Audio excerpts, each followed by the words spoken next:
পবিত্র কোরআন আলাদা একটা বিষয়, পবিত্র কোরআন আলাদা একটা বিষয়, অনুবাদ একটা বিষয়।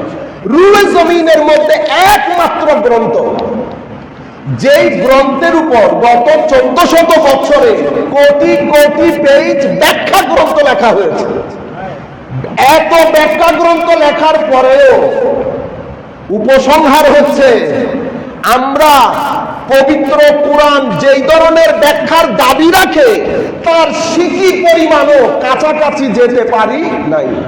এটা আল্লাহ রাব্বুল আলামিনের কালামের মুজিজা, যে এত ব্যাখ্যা গ্রন্থ লেখার পরে আজকের জামানায় এসে কেউ 12 খণ্ডে, কেউ 14 খণ্ডে, কেউ এনসাইক্লোপিডিয়া লেখে। যিনি এনসাইক্লোপিডিয়া লিখেন হুজুর সৈয়দি শাইখুল ইসলাম প্রফেসর ডক্টর মোহাম্মদ তাহেরুল কাদরী, আমার শ্রদ্ধাভাজন শিক্ষক। উনি এনসাইক্লোপিডিয়া লেখার পরে উনি বলছেন, কাশ কাশ কোরআনের পিঁপড়ার পাখার মতো একটু সামান্য জ্ঞানও যদি আমাদের কাছে আসতো, আমরা নিজেদেরকে ধন্য মনে করতাম। Can you imagine?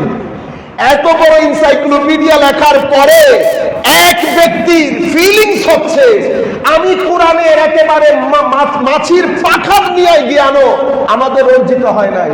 এটা শুধু এক ব্যক্তি বলেন নাই, পৃথিবীর সকল তাফসীরকারী সবাই কোরআনের খেদমত করছেন, কিন্তু সবাই এক বাক্যে বলেন যে কোরআনের ব্যাখ্যা একেবারে সামান্যতম নিকটবর্তী আমরা এখনো হতে পারি নাই, এমন কোরআন। সম্মানিত মুসল্লিয়ানে কেরাম, মনে রাখবেন, আমাদের দুই ধরনের হেদায়েতের দরকার হয়। বরং আপনি মনে করতে পারেন এটা 3 ধরনের হেদায়েত।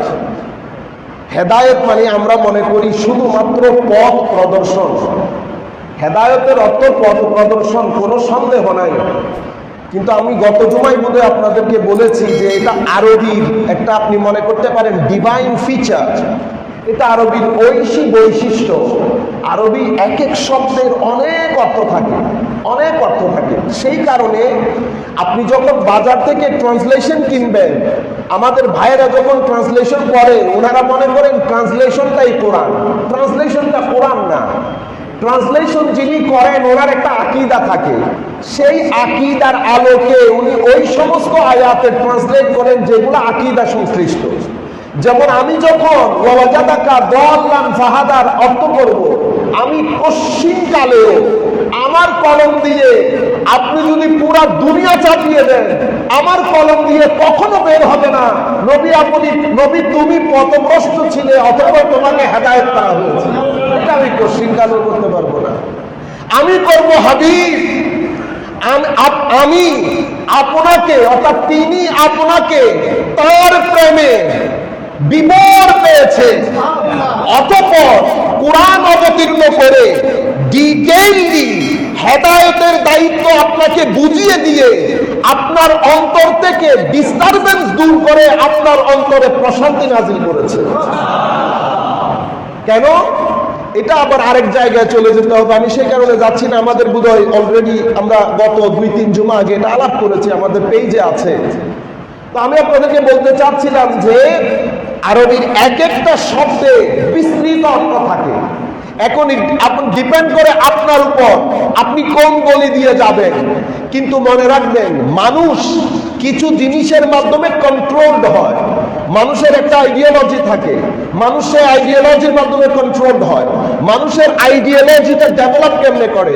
মানুষের আইডিওলজি ডেভেলপ করে শিক্ষা প্রতিষ্ঠান, শিক্ষক এবং বইপত্র, এই তাবৎ জিনিসপত্রগুলোর মাধ্যমে আকাইদি ডেভেলপমেন্ট হয়। এই ডেভেলপমেন্ট তাকে এই আয়াতের অর্থ এরকম করতে বাধ্য করে। কিন্তু এটা কোরআন না। কোরআন কি বলেছে সেটা কোরআনে পাক জানে। কারণ রুহে জমিনের মধ্যে একমাত্র কিতাব। আমি যখন আপনাদেরকে কথা বলবো, এই যে এত কনফিডেন্সের সাথে বলি, কেন বলি? মওলাই করিম এই ছোট্ট বয়সে পৃথিবীর অনেক দেশ, অনেক রতি মহারথী জ্ঞানী গুণীজনের সাথে বসার তৌফিক দিয়েছেন। আমরা মানুষ হিসেবে অনেক ছোট, হয়তো আপনাদের জুতা বহন করার ওই সামর্থ্য জ্ঞানের দিক থেকে, তাকওয়া পরহেজগারির দিক থেকে আমাদের নাই। কিন্তু আমরা বড় মানুষ দেখেছি, পুকুরের বড় বড় মাছ দেখেছি, আমরা হতে পারি পুঁটি মাছ, কিন্তু রুই কাতলা দেখেছি। সেই আদলে আমরা যখন কথা বলি আমাদের কথার মধ্যে কনফিডেন্স বেশি থাকে, কারণ আমি যখন ওয়েস্টার্ন এবং ইস্টার্ন সোসাইটি নিয়ে কথা বলবো তো মাথায় রাখবেন দুই সোসাইটি আমার দর্পণে। আমি কিচেন থেকে শুরু করে ওয়েস্টার্ন কান্ট্রি সিটিং রুম পর্যন্ত মোটামুটি আমার একটা আইডিয়া আছে। পুলিশে চাকরি করার কারণে আমি ওয়েস্টার্ন কান্ট্রি কিচেন থেকে শুরু করে ব্যাকইয়ার্ডের গার্ডেন পর্যন্ত তাদের চিন্তা চেতনা, উঠা বসা, তারা কি ধরনের সেটা আমার দর্পণে। সে কি কারণে? দীর্ঘদিন দেশে থাকা হয়েছে, সোশ্যাল ওয়ার্ক করা হয়েছে, পুলিশে জব করার কারণে সোসাইটিকে অনেক কাছ থেকে দেখার সুযোগ হয়েছে। সেটা একটু পরে আমি আপনাদেরকে বলবো। আমি এখন যে বিষয়টা আপনাদেরকে জানান দিতে চাচ্ছি যে রুয়ে জমিনের মধ্যে একমাত্র কিতাব, যেই কিতাবকে আপনি এলমি ভাবে চ্যালেঞ্জ করতে পারবেন না, যেই কিতাবকে আপনি এলমি ভাবে, আমি এলম বলতে জেনারেলি বলছি, সেটা সায়েন্স হতে পারে, আপনি আপনার মতো করে নেন, সেটা আরবি গ্রামার হতে পারে, আরবি বালাগত ফাসাহাত হতে পারে, আপনি যেই কোনো চ্যানেল দিয়ে এই কোরআনের দিকে ঢুকবেন আপনি কোরআনকে মোকাবেলা করতে পারবেন না, কোরআনকে আপনি অ্যাফোর্ড করতে পারবেন না। হ্যাঁ, এমন একটা কিতাব আমরা ছেড়ে দিয়ে একেবারে হয় না ঘুমিয়ে পড়া। যাই হোক, আমি আপনাদেরকে যে জিনিসগুলো বলতে চাচ্ছিলাম সেটা হচ্ছে মানুষের স্বাভাবিকভাবে এটা আগে একটা পরিষ্কার হয়ে যান যে পবিত্র কোরআন আলাদা একটা বিষয়, পবিত্র কোরআন আলাদা একটা বিষয়, অনুবাদ একটা বিষয়। রুয়ে জমিনের মধ্যে একমাত্র গ্রন্থ, যেই গ্রন্থের উপর গত 1400 বছরে কোটি কোটি পেজ ব্যাখ্যা গ্রন্থ লেখা হয়েছে। এত ব্যাখ্যা গ্রন্থ লেখার পরেও উপসংহার হচ্ছে আমরা পবিত্র কোরআন যেই ধরনের ব্যাখ্যার দাবি রাখে তার সিকি পরিমাণও কাছাকাছি যেতে পারি নাই। এটা আল্লাহ রাব্বুল আলামিনের কালামের মুজিজা যে এত ব্যাখ্যা গ্রন্থ লেখার পরে আজকের জামানায় এসে কেউ 12 খণ্ডে, কেউ 14 খণ্ডে, কেউ এনসাইক্লোপিডিয়া লেখে। যিনি এনসাইক্লোপিডিয়া লিখেন হুজুর সৈয়দি শাইখুল ইসলাম প্রফেসর ডক্টর মোহাম্মদ তাহেরুল কাদরি, আমার শ্রদ্ধাভাজন শিক্ষক, উনি এনসাইক্লোপিডিয়া লেখার পরে উনি বলছেন কাশ কোরআনের পিঁপড়ার পাখার মতো একটু সামান্য জ্ঞানও যদি আমাদের কাছে আসতো আমরা নিজেদেরকে ধন্য মনে করতাম। Can you imagine? এত বড় এনসাইক্লোপিডিয়া লেখার পরে এক ব্যক্তির ফিলিংস হচ্ছে আমি কোরআনের একেবারে মাছির পাখার নিয়ে জ্ঞানও আমাদের অর্জিত হয় নাই। এটা শুধু এক ব্যক্তি বলেন নাই, পৃথিবীর সকল তাফসীরকারী সবাই কোরআনের খেদমত করছেন, কিন্তু সবাই এক বাক্যে বলেন যে কোরআনের ব্যাখ্যা একেবারে সামান্যতম নিকটবর্তী আমরা এখনো হতে পারি নাই, এমন কোরআন। যাই হোক, আমি আপনাদেরকে বলতে চাচ্ছিলাম যে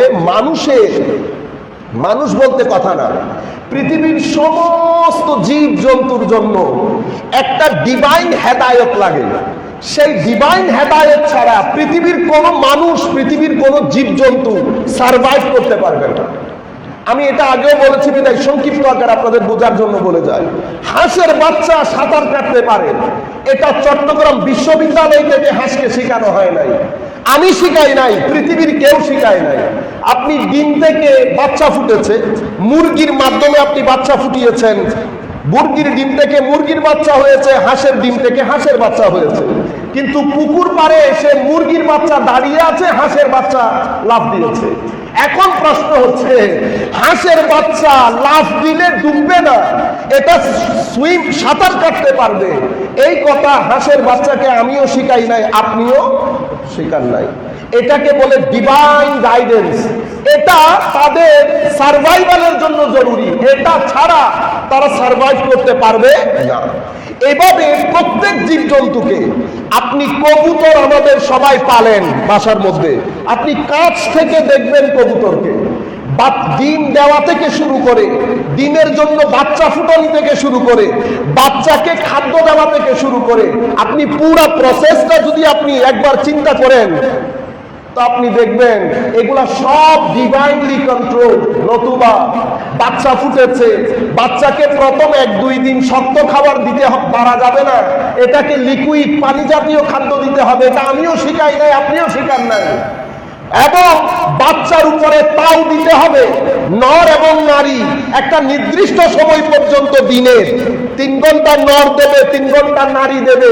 কারো হাতে কিন্তু ঘড়ি নাই, ঘড়িওয়ালারা দেরি করে। যাদের হাতে ঘড়ি নাই তারা 1 সেকেন্ড দেরি করে না। আমি প্রথম যেই দিন দেখেছি, মওলাই করিমের দরবারে সিজদা দিয়ে বলেছি, আল্লাহ তুমি আসলেই আকবর, তোমার চেয়ে কবির কেউ হতে পারে না। তুমি একটা কবুতরের ভিতরে যেই বোধ শক্তি দান করেছো মাওলা, সেই অনাদিকাল থেকে তুমি এই কবুতরকে ডিভাইনলি গাইড করে দিয়েছো। সেই গাইডেন্স পেয়ে আজকের জমানা পর্যন্ত কেউ তাদের সীমা লঙ্ঘন করছে না।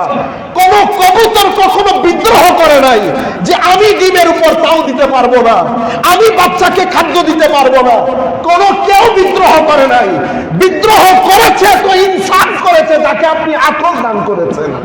সেই কারণে কোরআনে পাকের মধ্যে আল্লাহ বলছেন, ইজাস সামাউন ফাতারাত ওয়া ইজাল কাওয়াকিবুন তাসারাত ওয়া ইজাল বিহারু ফুজ্জিরাত ওয়া ইজাল কুবুরু বুসিরাত আলিমাত নাফসুম মা কদ্দামাত ওয়া আখারাত ইয়া আইয়ুহাল ইনসান ইয়া আইয়ুহাল ইনসান মা গাররাকা বিরাব্বিকাল কারীম আল্লাযী খালাকাকা ফাসাওয়াকা ফাআদালাকা।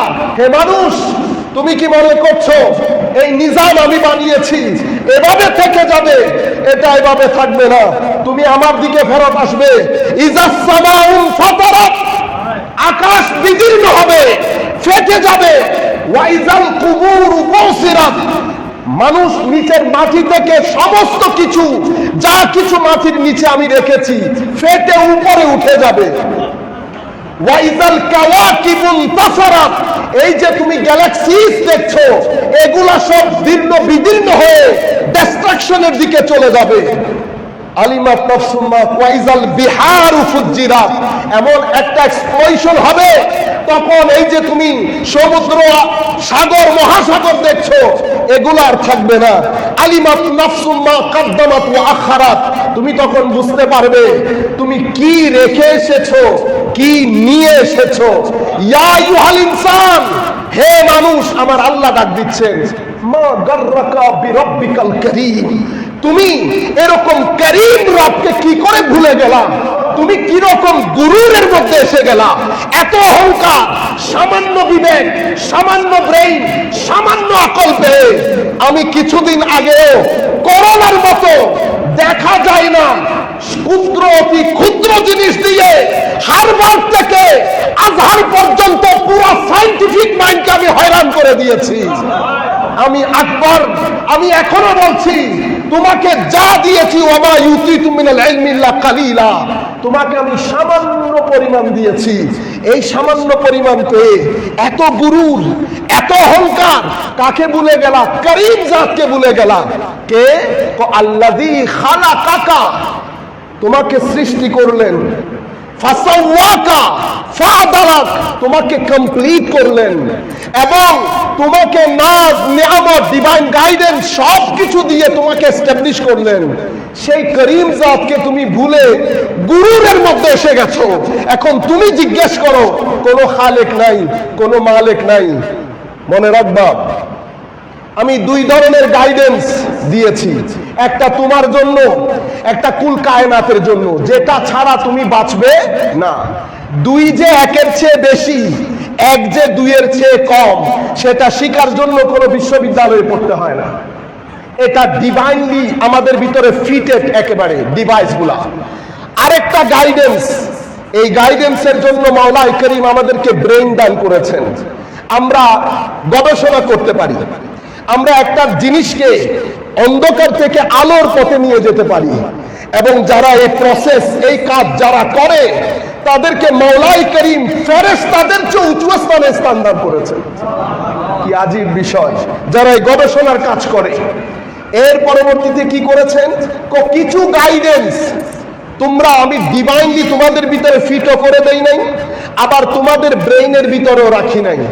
কিছু গাইডেন্স তোমাদের দরকার, যেই গাইডেন্সটা তোমাকে দুনিয়ার জীবনে শান্তি দেবে, আখিরাতের জীবনকে মুক্তির করবে। সেই গাইডেন্স আমি বিভিন্ন নবী রাসূলের মাধ্যমে ডিভাইনলি ব্যবস্থা করেছি তোমাদের জন্য। অল টুগেদার আমাদের কাছে মেইন ব্রডলি আমি যদি দেখি, আমাদের কাছে দুইটা গাইডেন্স রয়েছে। একটা গাইডেন্স, একটা হেদায়ত, যেটাকে আপনারা বলেন বাই নেচার, আরেকটা হচ্ছে, একটাকে আমরা বাই নেচার বলি, আরেকটাকে নারচার করতে হয়। নারচার আমি তরবিয়তের মাধ্যমে শিক্ষা পাই। সেই তরবিয়ত কারা করেন? আম্বিয়ায়ে কেরাম। কিসের মাধ্যমে করেন? কেউ কোরআনে পাকের মাধ্যমে, কেউ তাওরাতের মাধ্যমে, কেউ জবুরের মাধ্যমে, কেউ ইনজিলের মাধ্যমে।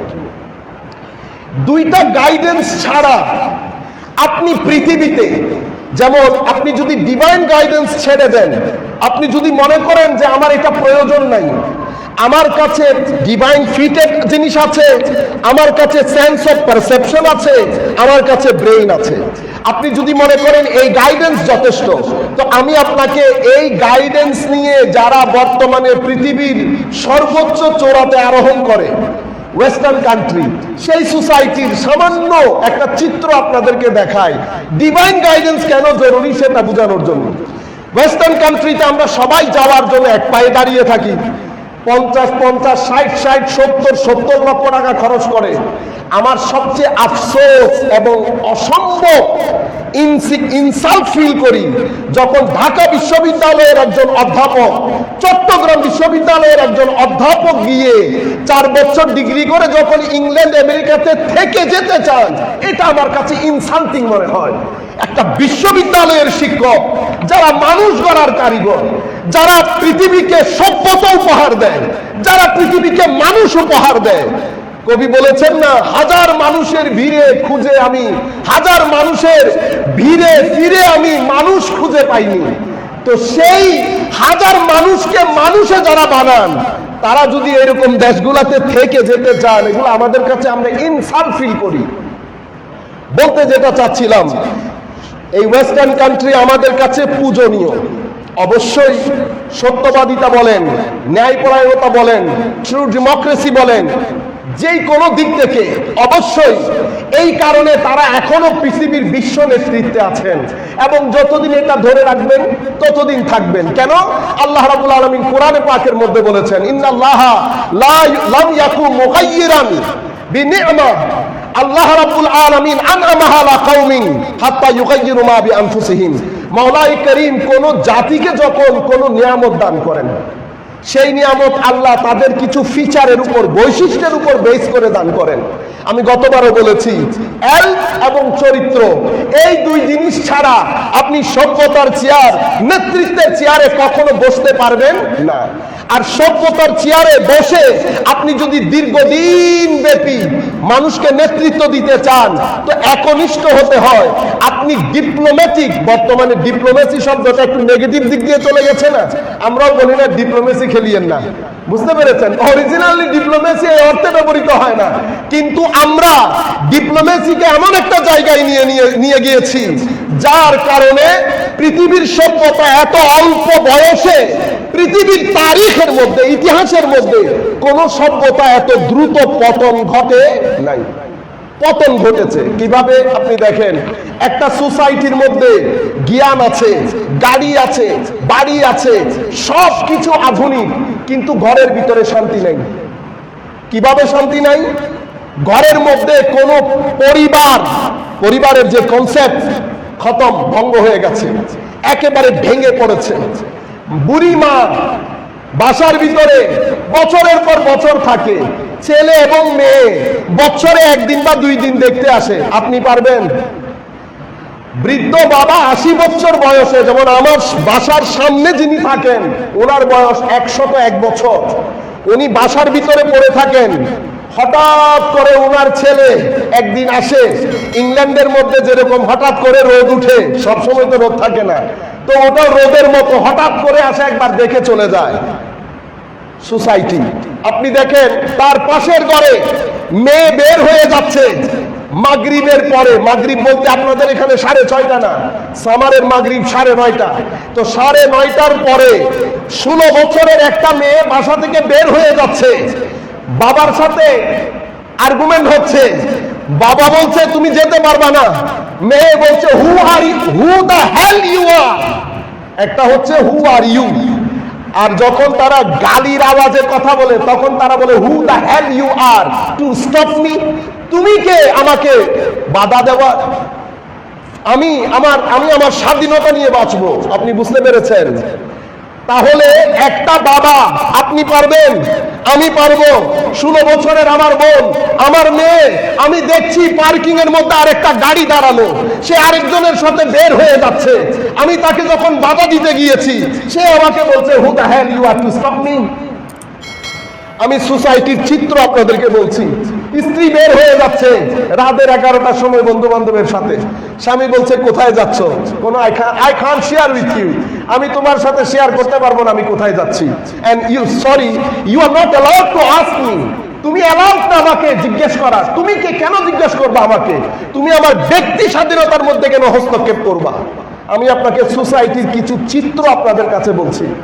এবং মা আছে, বাবা আছে, 16 বছর 17 বছরের ছেলেকে বাবা বলছে বের হয়ে যাও ঘর থেকে, তোমার রাস্তা তুমি, আমার এখানে তোমার আর জায়গা নাই, যদি থাকতে চাও টাকা পয়সা দিয়ে থাকতে হবে। আমি আপনাকে এই যে কথাগুলো বললাম, এটা হচ্ছে আটার মধ্যে লবণ ঢালেন না লবণ, আমার মা বোনেরা যখন রুটি বানান তো আটার মধ্যে সামান্য 1 চিমটি লবণ দেন, আমি পুরা সোসাইটির যে চিত্র বললাম সেটা ওই আটার মধ্যে 1 চিমটি লবণের মতো। সমস্যা কোথায় হয়েছে? সমস্যা হচ্ছে আপনি ডিভাইন গাইডেন্স ছেড়ে দিয়েছেন। আপনি ডিভাইন গাইডেন্স ছেড়ে দিবেন আর আপনি মনে করবেন আপনার ছেলে মেয়ে আপনার ওবিডিয়েন্ট হবে, আপনি মানুষ আপনার ওবিডিয়েন্ট হবে, আপনি পৃথিবীতে শান্তি পাবেন। মহালাস, আপনি ডিভাইন গাইডেন্স ছেড়ে দিয়ে আল্লাহর ইজ্জতের কসম করে বলছি, রাসূল পাকের সবুজ গম্বুজের কসম করে বলছি, আপনি পৃথিবীকে শান্তি করতে পারবেন না। আপনি পৃথিবী থেকে কিছু ক্রাইম বিদায় করতে পারবেন না। আপনি যখন পরিবারতন্ত্র ভেঙে যায়, পরিবার ভেঙে যাওয়ার সাথে সাথে 8 থেকে 12 ধরনের এমন ক্রাইম আছে যে ক্রাইমগুলো অটোমেটিক্যালি বেড়ে যাবে, আপনি কন্ট্রোল করতে পারবেন না। কেন? পরিবার ভেঙে গেছে। পরিবার ভেঙে গেলে ডিপ্রেশন বেড়ে যায়, পরিবার ভেঙে গেলে মদ্যপান বেড়ে যায়, পরিবার ভেঙে গেলে আরো কত ধরনের ক্রাইম বাড়ে আপনি কল্পনাও করতে পারবেন না। শুধুমাত্র এই ডিভাইন গাইডেন্সকে অস্বীকার করা বা ডিভাইন গাইডেন্সকে বিসমিল্লাহ করে ফি আমানিল্লাহ বলার কারণে।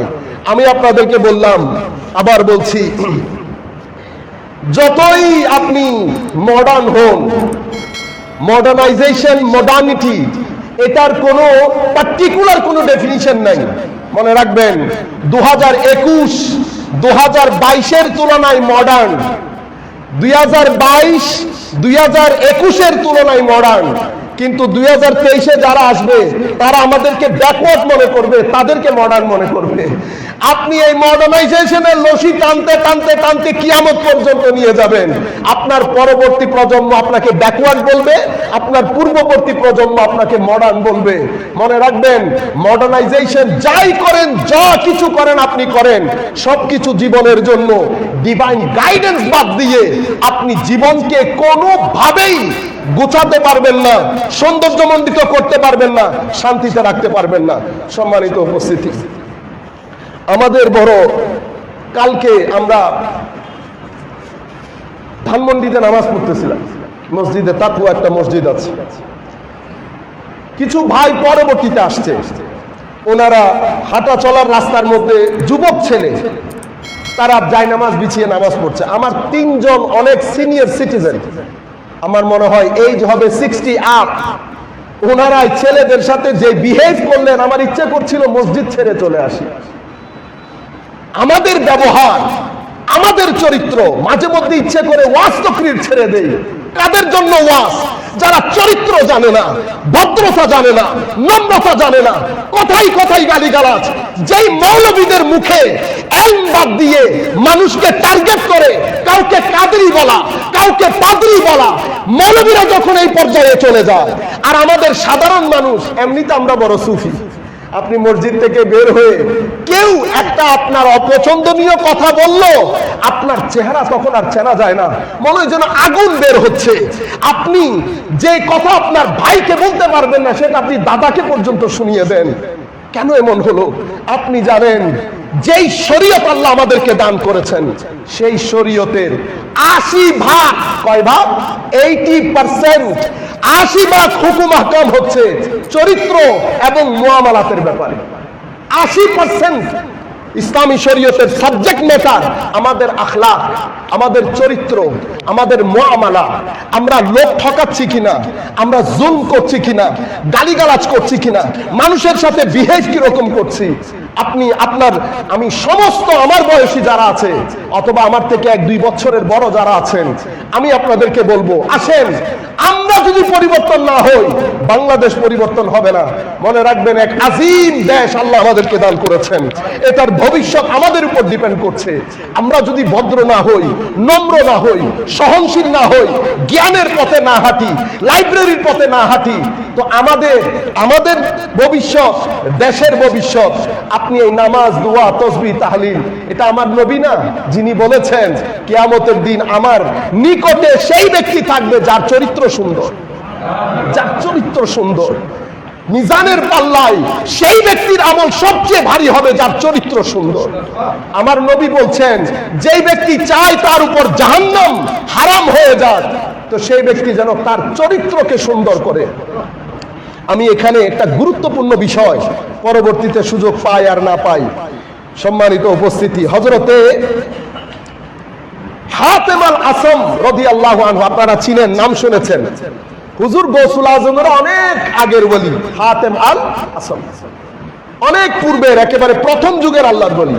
আসম মানি বধির, কিন্তু উনি বধির ছিলেন না।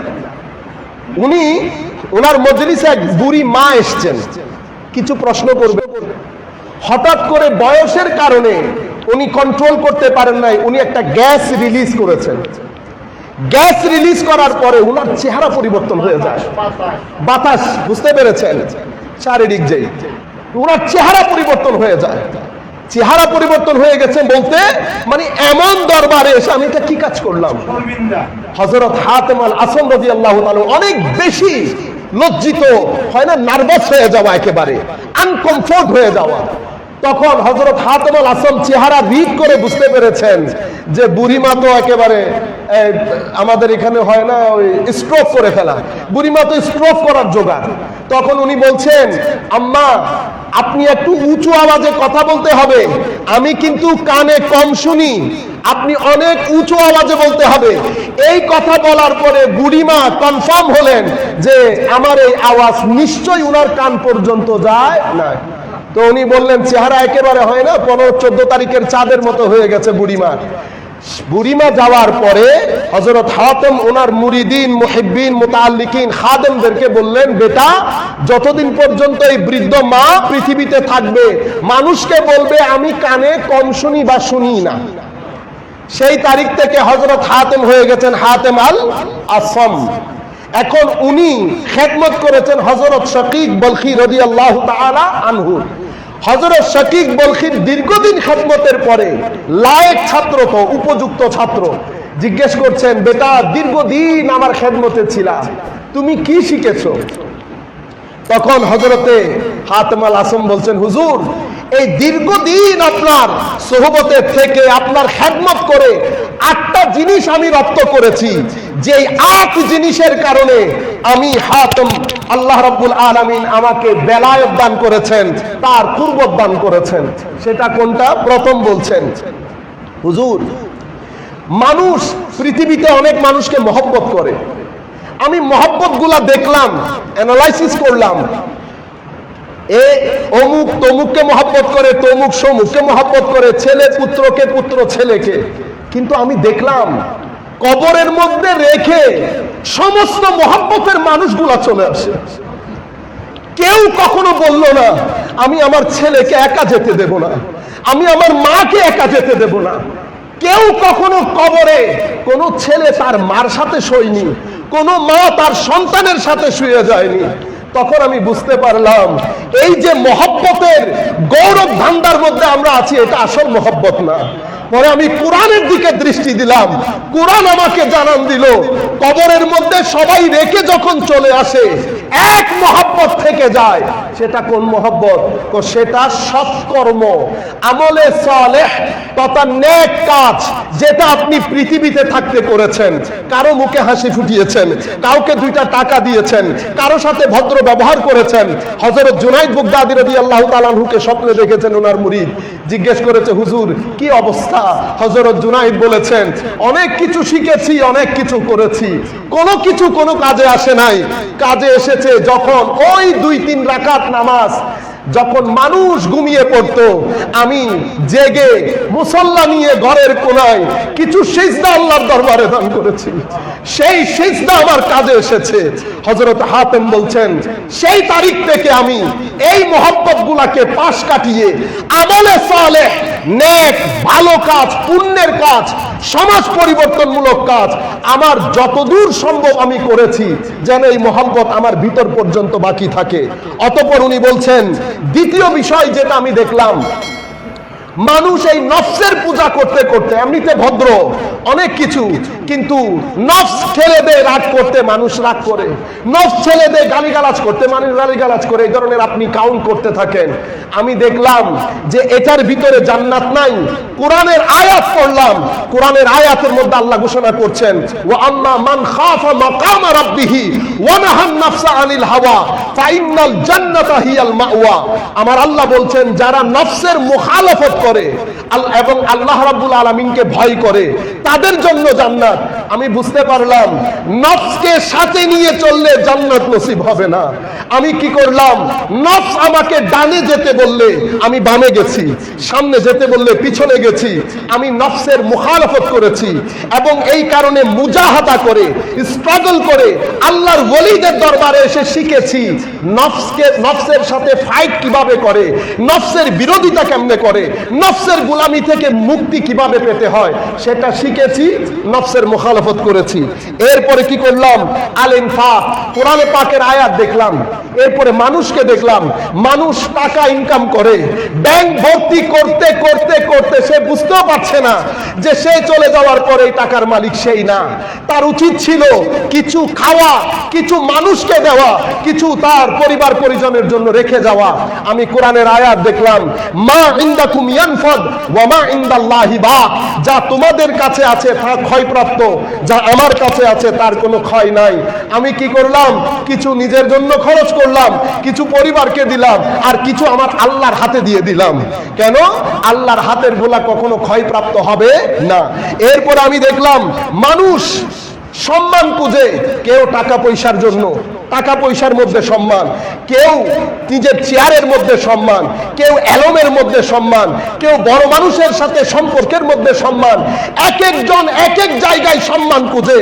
আমি কোরআনকে জিজ্ঞেস করলাম, কোরআন আমাকে বলল ইন্না আকরামাকুম ইনদাল্লাহি আতকাকুম, আসল সম্মানিত সেই ব্যক্তি যার ভিতরে তাকওয়ার পানি জমেছে। আমি চিন্তা করলাম, বুঝতে পারলাম এই সমস্ত সম্মান এগুলার 2 পয়সার কোনো দাম নাই। কেন? হুজুর ইমাম গাজালি রাহমাতুল্লাহ আলাইহি বলছেন, বেটা মানুষ যখন তোমার অনেক প্রশংসা করবে, মনে রাখবা তোমাকে রিয়া থেকে বাঁচতে হবে।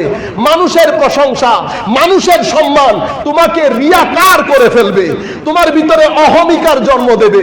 তো তুমি কি চিন্তা করবা, এটার এলাজ কি, এটা চিকিৎসা কিভাবে করবা?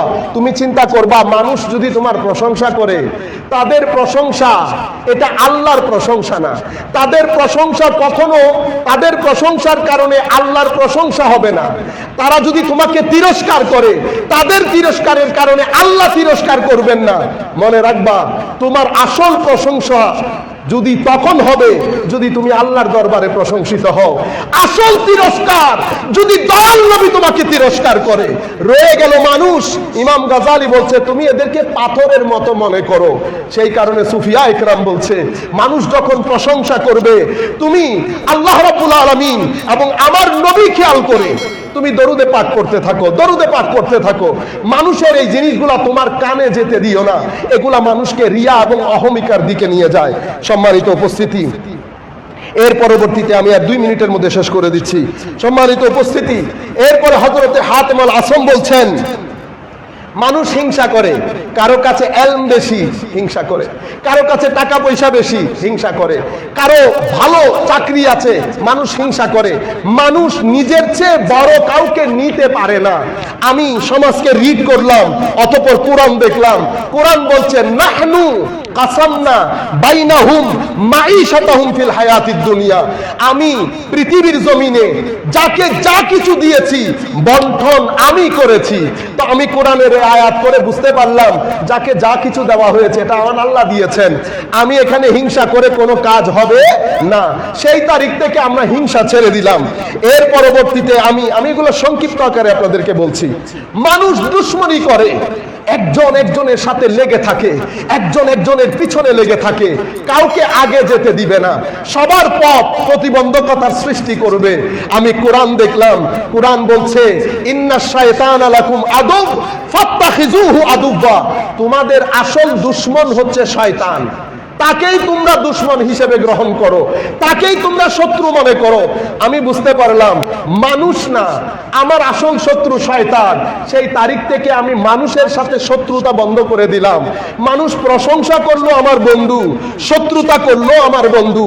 মনে রাখবেন মওলাই করিম যখন কাউকে তার নৈকট্য দান করেন, মওলাই করিম যখন কারো উপর রহমত করেন, আল্লাহ তার সিনাকে সমুদ্রের মতো বিস্তৃত করে দেন।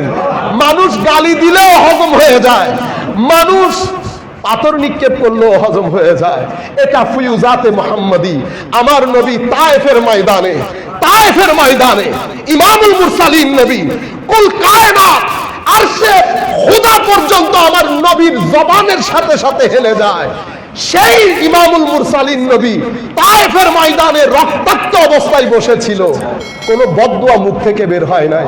জিবরিল বলছে হাবিব একবার বলে দিলে হবে, জেরো জবর করে দেব, নিচকে উপরে তুলে দেব, উপরকে নিচে দিয়ে দেব।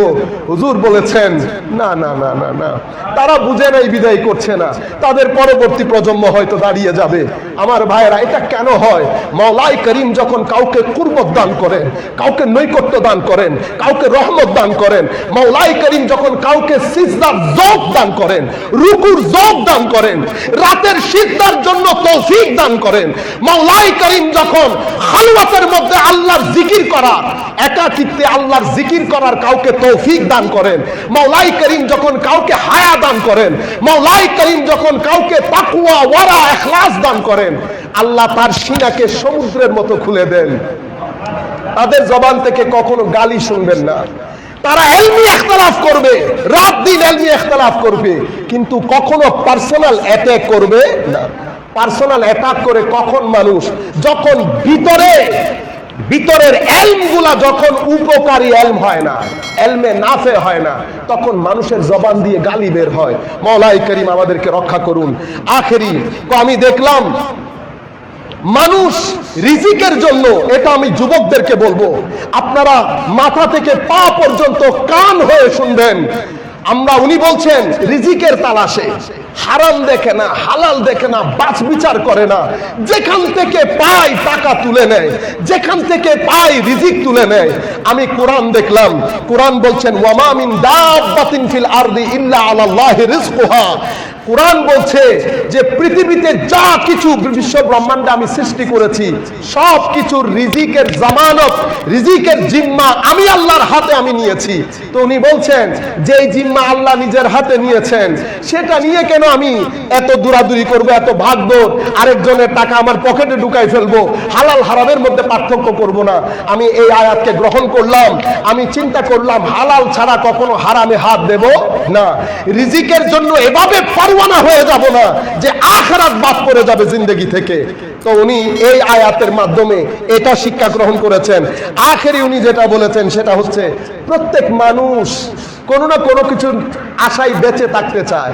কেউ টাকা পয়সা ব্যাংকে রাখে, কেউ আরেকটা মানুষের উপর ভরসা করে। এভাবে মানুষ তার মতো আর কাউকে নিয়ে বাঁচতে চায়। আমি কোরআন দেখলাম, কোরআন বলছেন ওয়ামান ইয়াতাওয়াক্কাল আলাল্লাহি ফাহুয়া হাসবুহ। কোরআন বলছে তোমাদের মধ্যে যারা আমি আল্লাহর উপর তাওয়াক্কুল করে আমি তাদের জন্য যথেষ্ট। এই কথা বলার পরে হযরত শাকিক বলছেন তোমাকে আল্লাহ রাব্বুল আলামিন তৌফিক দান করেছে। হাতেম আমি জবুর পড়েছি, তাওরাত পড়েছি, ইনজিল পড়েছি, কুরআন পড়েছি।